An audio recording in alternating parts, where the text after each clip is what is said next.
Hello नन्हे दोस्तों, welcome to Ishmish tools learn laugh and play. Today we will learn about extreme points of India. Northernmost point is Indirakur, which is 37 degrees 6 north latitude.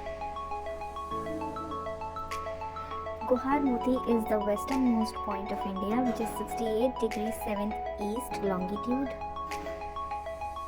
Cape Comorin is the southernmost point of India mainland, which is 8 degree 4 north latitude. Kibitu is the easternmost point of India, which is 97 degree 25 east longitude, and southernmost point of India is Indira Point, 6 degree 8 north latitude. Thanks for watching Ishmish Tools. For more videos, please like, share and subscribe.